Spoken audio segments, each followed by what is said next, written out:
घोरेद्रवः केतकपत्रभङ्ग मा क्रेश्यहस्ते न ददन्मुखाग्रे विघ्नं मुहूर्ता कलिता द्वितीया दन्ता प्ररोहो हरतो द्विपास्यः। प्रिय मित्रों, हर हर महादेव, जय मां अम्बे। भारतीय ज्योतिष संग्रह परिवार में आप लोगों का पुनः हार्दिक अभिनंदन है। इस वीडियो के माध्यम से हम भद्रा विश्लेषण को लेकर के आए हैं। इस वीडियो के अंतर्गत भद्रा कितनी होती है, भद्राओं के क्या क्या नाम हैं, भद्रा कब शुभ फलदायी होती है, कब अशुभ फलदायी होती है, भद्रा जानने की निकालने की सरल विधि भी बतलाएंगे। लेकिन जब आप यह वीडियो पूरा देखेंगे तब सारी बातें समझ में आएंगी और आप अपने जीवन में अपना करके भद्रा रहित कार्य करते हुए सफलता को प्राप्त होंगे, अपने कार्य को सफल करने में सक्षम होंगे।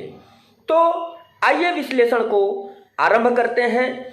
जैसे कि हिंदी मास में दो पक्ष बतलाए गए हैं, शुक्ल पक्ष एवं कृष्ण पक्ष।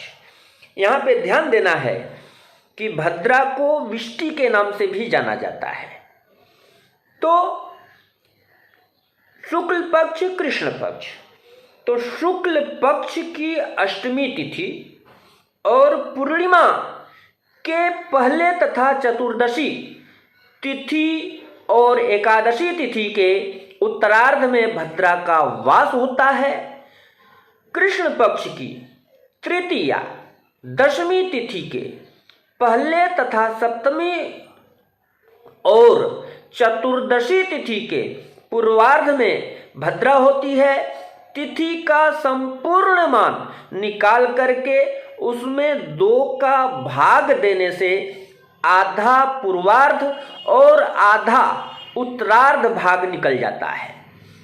अब इसमें हम आपको उदाहरण स्वरूप भी समझाते हैं ताकि आप लोग सम्यक प्रकार से समझ करके अपने जीवन में उपयोगी बनावें।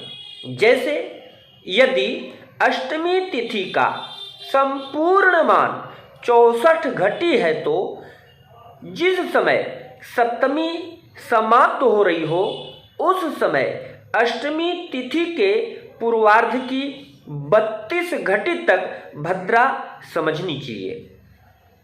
रत्नकोश नामक ग्रंथ में भद्राओं का नाम आया है।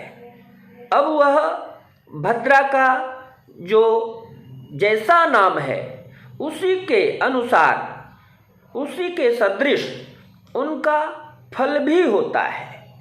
अब जो भद्राओं का नाम है जैसे हंसी, नंदिनी, त्रिशिरा, सुमुखी, करालिका, वैकृति, रौद्रमुखी, चतुर्मुखी अर्थात तिथियों के पूर्वार्ध एवं परार्ध में क्रमशः भद्रा के नाम समझने चाहिए। जैसे शुक्ल पक्ष अष्टमी पूर्वार्ध की भद्रा का नाम हंसी तथा पूर्णिमा के पूर्वार्ध की भद्रा का नाम नंदिनी इत्यादि क्रम से समझना चाहिए।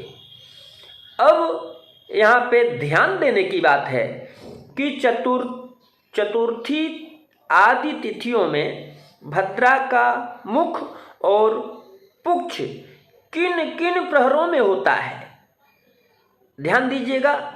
जैसे शुक्ल पक्ष की चतुर्थी तिथि की 5वीं प्रहर में आदि की 5 घटी में भद्रा का मुख होता है।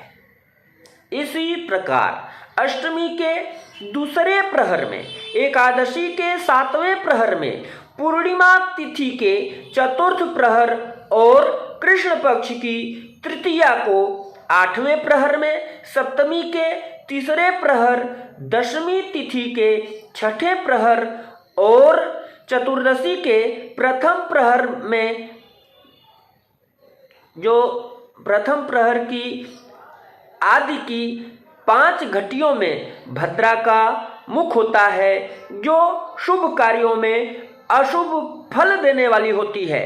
शुक्ल पक्ष की पुनः चतुर्थी तिथि के अष्टम प्रहर की अंत्य की, अष्टमी के प्रथम प्रहर, एकादशी के छठे प्रहर की, पूर्णिमा के तीसरे प्रहर की और कृष्ण पक्ष की तृतीया के सप्तम प्रहर की, सप्तमी के द्वितीया प्रहर की, दशमी के 5वें प्रहर की और चतुर्दशी के चौथे प्रहर के अंत्य की 3 घटियों में भद्रा का पुक्ष होता है, जो शुभ कहा गया है। पुक्ष का भाग शुभ कहा गया है। तिथि के संपूर्ण मान अर्थात भोग घटी में 8 से विभक्त लब्धि का मान प्रहर होता है। यह सूत्र है। उदाहरण भी लेते हैं। उदाहरण स्वरूप दिन की भद्रा यदि तिथि के उत्तरार्ध की हो अर्थात कृष्ण पक्ष की तृतीया, दशमी और शुक्ल पक्ष में एकादशी, चतुर्थी आदि में भद्रा उत्तरार्ध जिसको परार्ध भी कहते हैं, तो इसमें उनका वास होता है। और रात की भद्रा तिथि के पूर्व भाग की हो, जैसे कृष्ण पक्ष की सप्तमी, चतुर्दशी, शुक्ल पक्ष की अष्टमी, पूर्णिमा में भद्रा पूर्वार्ध में होती है, तो शुभ फल देने वाली होती है। लेकिन यहाँ पे कुछ मतांतर मिलते हैं। कुछ ग्रंथों में कृष्ण पक्ष की भद्रा का नाम सर्पिणी और शुक्ल पक्ष की भद्रा का नाम वृश्चिकी बतलाया गया है। अब यहाँ पे एक शंका उत्पन्न होती है। वह शंका क्या है कि भद्रा तो देव श्रेणी में आती है, किंतु भद्रा का पुक्ष कहने का क्या तात्पर्य है? भद्रा पशु है क्या? क्योंकि पूंछ तो पशुओं की होती है। इस प्रकार की शंकाओं का समाधान इस प्रकार से है कि दैत्यों से पराजित देवताओं की आराधना से रुद्र के प्रज्वलित नेत्रों से आलोकित शरीर से मुख और पूंछ वाली भद्रा नाम की देवी का आविर्भाव हुआ, जिसने दैत्यों का वध किया। यह वर्णन पुराणों में कथाओं के माध्यम से वर्णित किया गया है। व्यतिपात आदि जो दुष्ट योग हैं, जिस दिन यह दुष्ट योग मिल जाते हैं, उस दिन का मध्याह्न से आगे का समय शुभ कार्यों में ग्रहण किया जा सकता है। इसमें किसी भी प्रकार की कोई शंका नहीं रखनी चाहिए। तो भद्राओं के संबंध में हम चर्चा किए।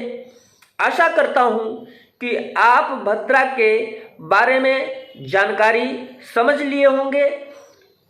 यह वीडियो अगर आप लोगों को समझ में आया है तो आप लाइक करें और कमेंट अवश्य करें।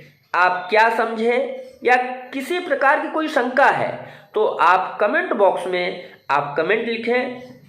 कोई भी शंका आप लोगों को होती है, कोई भी प्रश्न होता है, तो उसका समाधान करने के लिए हम निरंतर प्रयासरत रहते हैं कि बहुत ही सरल रूप से आप लोगों तक जो ज्योतिष शास्त्र के अंतर्गत चर्चाएं की गई हैं, आप उसका लाभ लें, अपने जीवन में अपना करके लाभान्वित हों और चतुर्दिक विकास करने में सक्षम हों। तो आप इस वीडियो को अपने इष्ट मित्रों को भी शेयर कर सकते हैं। जो नए सदस्य हैं, वे लोग जो पहली बार देख रहे हैं, इस वीडियो को सब्सक्राइब करें, बेल आइकन को ऑल कर दें। इससे क्या होगा कि जो कार्यक्रम, जो प्रोग्राम, जो जानकारियाँ दी जाती हैं, आप लोगों तक सीधा पहुंचेगा और आप लोग जानकारी लेकर के अपने जीवन में उपयोगी बनाएंगे। हमारे जो धर्मशास्त्र के अंतर्गत वर्णित तथ्य हैं, आप उसको उपयोगी बनाने में सहयोगी बने। इन्हीं कामनाओं के साथ आज इतना ही। फिर हम दिव्य विश्लेषण के साथ आप लोगों के समक्ष उपस्थित होंगे। तब तक के लिए हर हर महादेव, जय मां अम्बे।